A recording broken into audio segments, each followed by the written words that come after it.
رب العالمين وعاقبة للمتقين والصلاة والسلام على رسوله النبي الكريم أما بعد فأعوذ بالله السميع العليم من الشيطان الرجيم رب اشرح لي صدري ويسر لي أمري واحلل عقدة من لساني يفقهوا قولي واجعل لي وزيرا من أهلي اللهم انفعنا بما علمتنا وعلمنا ما ينفعنا وزدنا علما ورب زدني علما۔ ہر قسم کی حمد و ثنا اللہ وحدہ لا شریک کی ذات کے لیے خاص ہے، اور انگنت بے شمار لا تعداد بے حد و حساب درود و سلام نبی کائنات جناب محمد رسول اللہ صلی اللہ علیہ وآلہ وسلم کی ذات اقدس و اطہر و مطہر پر۔ عزیز بھائیو، بزرگو، محترم ساتھیو، 18واں پارہ 23ویں سورت سورہ المؤمنون، اس کی 14 آیات ہم پڑھ چکے ہیں۔ کل ہم نے آیت میں 14 جو پڑھی تھی، اس میں اللہ رب العزت نے اپنا تعارف کرواتے ہوئے انسان کی تخلیق کا ذکر فرمایا۔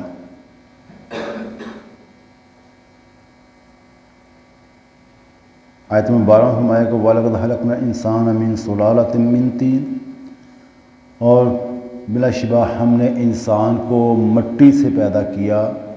ثُمَّ جَعَلْنَاهُ نُطْفَةً فِي قَرَارٍ مَّكِينٍ، پھر اس کو ایک نطفے کی شکل میں ایک جگہ قرار بخشا، ایک جگہ مقرر کر دیا، یعنی کہ رحم مادر میں۔ ثُمَّ خَلَقْنَا النُّطْفَةَ عَلَقَةً، پھر ہم اس نطفے کو خون کا لوتھڑا بنایا۔ سب سے پہلی چیز اللہ نے بیان فرمائی کہ ہم نے انسان کو مٹی سے پیدا کیا، سلال من طین، کھنکھناتی مٹی سے پیدا کیا۔ پھر فرمایا کہ ہم نے اس کو ایک نطفے کی شکل میں رحم مادر میں قرار بخشا۔ اب یہ دونوں چیزیں کتنی مختلف ہیں، مٹی اور پانی کا قطرہ، یہ کیسے دونوں چیزیں ایک ہو سکتی ہیں؟ یہ اپنی قدرتیں بتا رہا ہے رب تعالیٰ، اللہ رب العزت اپنی قدرتیں بتا رہا ہے کہ یہ سب کرنے والا کون ہے۔ دیکھنے میں، ہمارے پڑھنے میں، سننے میں، جاننے میں پانی کا قطرہ ہے، لیکن جب انسان پیدا ہوتا ہے تو مٹی کا انسان ہوتا ہے۔ اللہ فرماتے ہیں میں نے انسان کو مٹی سے بنایا ہے۔ وہ پانی کا قطرہ مٹی کیسے بنتا ہے، یہ اللہ کی قدرت ہے، یہ اللہ ہی جانتا ہے کیا معاملہ ہے، وہ اللہ کی قدرت سے بنتا ہے۔ پھر ہمارا ہم اس نطفے کو رحم مادر میں قرار بخشتے ہیں، رحم مادر میں قرار بخشتے ہیں، پھر اس نطفے کا ہم خون کا لوتھڑا بناتے ہیں، پھر خون کے لوتھڑے سے ہم گوشت کا لوتھڑا بناتے ہیں، پھر اللہ فرماتے ہیں کہ اس گوشت کے لوتھڑے سے ہم اس کو ہڈیوں کا ڈھانچہ بناتے ہیں۔ اب گوشت کا ڈھانچہ بن گیا ہڈیوں کا۔ پھر ہمارا وَعِظَامًا فَكَسَوْنَا عِظَامَ لَحْمًا، پھر اس گوشت، اس ہڈیوں کے ڈھانچے کے اوپر ہم گوشت کا لباس پہنا دیتے ہیں، اس کو خوبصورت بنا دیتے ہیں۔ لباس ہوتا ہے خوبصورتی کے لیے ہے نا، ہم یہ لباس پہنتے ہیں، اس کو بھی کسوک ہوتے ہیں، کساک کہتے ہیں، لباس کا پہننا، یہ بھی ہماری خوبصورتی ہوتا ہے لباس ہمارا۔ تو اللہ نے انسان کے ہڈیوں کو گوشت کا لباس پہنایا انسان کی خوبصورتی کے لیے۔ آپ دیکھیں کوئی آدمی بیمار ہو جاتا ہے، پہلے اچھا خاصا صحت مند توانا تھا وہ، اور جب بیمار ہوتا ہے اس کا بیماری اس کو لگ جاتی ہے کہ وہ اس کا گوشت سارا سوکھ جاتا ہے، اس کے پیچھے وہ بڑا کمزور ہو جاتا ہے وہ، تو کتنا وہ دیکھنے میں بدنما سا لگتا ہے، خوبصورتی ختم ہو جاتی ہے ساری، چہرے کی رنگت، اس کی خوبصورتی، اس کی سب، اس کے جو دیکھنے میں اس کی ہوتا ہے نا با اثر، وہ ساری اس کی ختم ہو جاتی ہے اس کی، حالانکہ اس کا گوشت بالکل ختم نہیں ہوتا، صرف کمزوری کی وجہ سے اس کا گوشت کم ہو جاتا ہے اور کیسا بدنما سا ہو جاتا ہے۔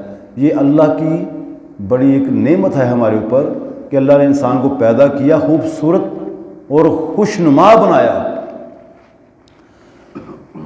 پھر اللہ فرماتے ہیں کہ ہم اس کو ثم انشأنا خلقا آخر، اس کو ہم دوسری تخلیق میں لے آتے ہیں، یعنی کہ پہلے وہ بے جان تھا، جب یہ سارا پروسیس ہوا، اس سارے پروسیس میں وہ انسان بے جان تھا، ہل نہیں سکتا تھا، بالکل سانس نہیں لے سکتا تھا، دیکھ نہیں سکتا تھا، سن نہیں سکتا تھا، بول نہیں سکتا تھا۔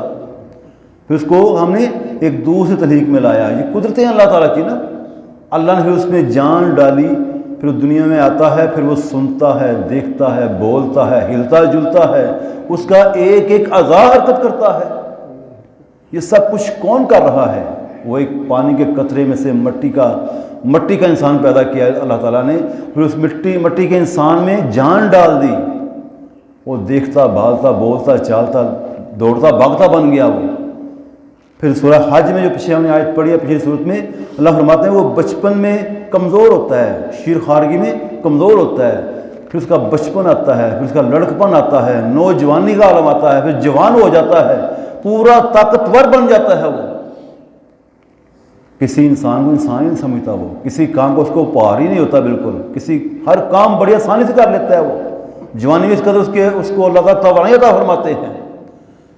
پھر پورا پروسیس اس آیت میں گنوایا اللہ نے کہ پھر وہ بوڑھا ہو جاتا ہے، ادھیڑ عمر چلا جاتا ہے، پھر وہ بوڑھا ہو جاتا ہے، پھر کس قدر بوڑھا ہوتا ہے کہ پھر ضعیف، کمزور ہو جاتا ہے، پھر پھر خود چلنے پھرنے قابل نہیں رہتا، اور پھر وہ ایک وقت آتا ہے کہ وہ اللہ اس کو بلا لیتے ہیں، اس کو موت آ جاتی ہے۔ سورہ حج میں اللہ نے فرمایا کہ کئیوں کو ہم بچپن میں، کئیوں کو جوانی میں، کئیوں کو ادھیڑ پن میں، کئیوں کو بڑھاپے میں، اور کئیوں کو پوری عمر دے کر ہم ان کو موت دیتے ہیں۔ یہ اللہ کا قدرت ہے۔ نہ انسان کا دنیا میں آنا اس کے اپنے بس میں ہے، انسان کا دنیا میں آنا بھی انسان کے بس میں نہیں ہے کہ ہمارے اختیار میں تھا کہ ہم دنیا میں اپنی مرضی سے آئیں۔ یہ اللہ کی قدرت ہے، اللہ کی مرضی سے ہم آئے ہیں۔ اس دنیا میں رہنا بھی ہمارا اپنی مرضی سے نہیں ہے، یہ بھی اللہ کی مرضی کے ساتھ ہے، اللہ کی انشاء کے ساتھ ہے۔ اس دنیا سے جانا بھی ہماری اپنی مرضی کے مطابق نہیں ہے، جب اللہ کا دل چاہے گا ہمیں دنیا سے فوت کر دے گا۔ اور پھر فرمایا اللہ تعالیٰ نے ثم انکم بعد ذلک لمیتون، پھر بے شک وہ تم کو اس کے بعد موت دے دے گا۔ اللہ نے خود یہاں لفظ لمیتون فرمایا، لا لگا کر، لا کا مطلب ہے کہ ضرور تمہیں موت ضرور آئے گی، کوئی موت سے بچ نہیں سکتا، کسی کے اختیار میں بالکل نہیں کہ وہ موت سے بچ سکے۔ ہر کسی کو موت آنی ہے، ہر کسی نے اس دنیا سے، جو اس دنیا میں آیا ہے، اس نے اس دنیا سے جانا ہی جانا ہے۔ کسی کے اختیار میں نہیں کہ وہ اپنی مرضی سے اپنا ایک پل بڑھا سکے، اپنا ایک سانس بڑھا سکے، کسی کے اختیار میں نہیں ہے۔ یہ اللہ کی مرضی ہے، اللہ کی مرضی جب تک ہم زندہ رہیں۔ لمیتون سے مراد کہ تمہیں ضرور موت آئے گی۔ ثم انکم یوم القیامۃ تبعثون، پھر اللہ فرماتے ہیں کہ تم کو قیامت والے دن دوبارہ اٹھایا جائے گا۔ اب کافر اس چیز کا انکار کرتے ہیں کہ دوبارہ کس نے اٹھانا ہے، کس نے اٹھنا ہے؟ جب مر کے مٹی ہو گئے، مٹی کے ساتھ مٹی ہو گئے، کون دوبارہ اٹھائے گا؟ کیسے اٹھ سکتے ہیں؟ تو اللہ نبی فرماتے ہیں کہ انسان کا پورا جسم مٹی کھا جائے گی، ہڈیاں اس کی بالکل چورا ہو جائیں گی، لیکن اس کی یہ پشت کی ہڈی ہے نا، اس کو کچھ نہیں ہوگا، اللہ تعالیٰ اس کو بچائیں گے، یہ کبھی بھی نہیں گلے گی، کبھی بھی خراب نہیں ہوگی، اور اسی پشت کی ہڈی سے اللہ تعالیٰ دوبارہ انسان کو زندہ کریں گے۔ جو اللہ ہمارے نہ چاہنے پر بھی، ہماری کوئی مرضی نہیں اس پر، ہم دنیا میں آ گئے ہیں، پھر دنیا میں آ کے کسی کا دل نہیں کرتا مرنے کو، ہر بندہ چاہتا ہے میں زندہ ہی رہوں۔ یہ دنیا کی رعنائیاں اس قدر ہمیں مرغوب کرتی ہیں، ہر بندہ چاہتا ہے میں زندہ ہی رہوں، ہماری موت پر ہمارا کوئی اختیار نہیں ہے۔ جو رب ہمیں موت دے سکتا ہے، جو رب ہمیں پیدا کر سکتا ہے پہلی بار، پھر ہمیں وہ زندہ رکھتا ہے جب جتنا اس کا دل کرتا ہے، پھر وہ ہمیں موت دیتا ہے جب چاہتا ہے، وہ اس چیز پر بھی قادر ہے جب چاہے ہمیں اٹھا بھی لے، وہ ہم اس چیز کا بھی انکار نہیں کر سکتے۔ وہ دوبارہ زندہ کرے گا ہمیں، اس دنیا میں جو ہم نے زندگی گزاری ہے، اس زندگی کا ہمیں حساب دینا ہوگا، ایک ایک پل کا ہمیں حساب دینا ہوگا۔ کسی کے ساتھ کوئی زیادتی کی ہو، کسی کے ساتھ کوئی معاملہ بنا ہو، لڑائی کی ہو، کسی کا حق مارا ہو، کوئی جھوٹ بولا ہو، کوئی بھی معاملہ ہم دنیا میں کیا ہے، کوئی نیک اعمال کیے ہیں، اس کی بھی جزا ملے گی ہمیں۔ اللہ فرماتے ہیں ثم انکم یوم القیامۃ تبعثون، پھر تم کو قیامت والے دن دوبارہ زندہ کیا جائے گا، دوبارہ اٹھایا جائے گا۔ پھر آگے کیا معاملہ ہوگا اگلی آیات میں اللہ ہمارے ہیں انشاءاللہ کل پڑھیں گے۔ اللہ سے دعا ہے اللہ تعالیٰ ہمیں اس قرآن کو پڑھنے کی، اس کو سمجھنے کی، اس کو اپنے دلوں میں بٹھانے کی توفیق عطا فرمائے۔ اللہ کے یہ احکامات جو ہیں، یہ جو اللہ کے اس قرآن کی آیات ہیں، ان کو ہم دل سے پڑھیں۔ جب ہم دل سے ان کو پڑھیں گے، یقین کریں ہمارے دل میں اللہ کا خوف طاری ہوگا۔ جب دل میں خوف طاری ہو گیا، ہمارے جو عادات و اطوار ہیں نا وہ انشاءاللہ بدل جائیں گے۔ ہم ہر وہ کام جو اپنی مرضی سے کرتے ہیں وہ بھول جائیں گے، جو اللہ کی مرضی کا وہ ہم کرنے شروع کر دیں گے۔ جب ہمیں اس چیز کی سمجھ آ جائے گی نا کہ ہم اس دنیا میں آئے ہیں اپنی مرضی سے نہیں آئے، اللہ کی مرضی سے آئے ہیں، ہم اس دنیا میں زندہ رہ رہے ہیں تو اپنی مرضی سے نہیں ہیں، اللہ کی مرضی سے رہ رہے ہیں۔ ہماری موت پر ہمارا کوئی اختیار نہیں ہے، اللہ کی مرضی جب چاہے وہ موت دے دے۔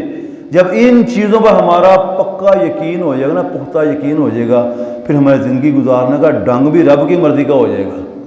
اللہ تعالیٰ ہمیں ان باتوں کو سمجھنے کی توفیق عطا فرمائے۔ وأقول قولي هذا أستغفر الله لي سبحانك اللهم وبحمدك نشهد أن لا إله إلا أنت نستغفرك ونتوب إليك۔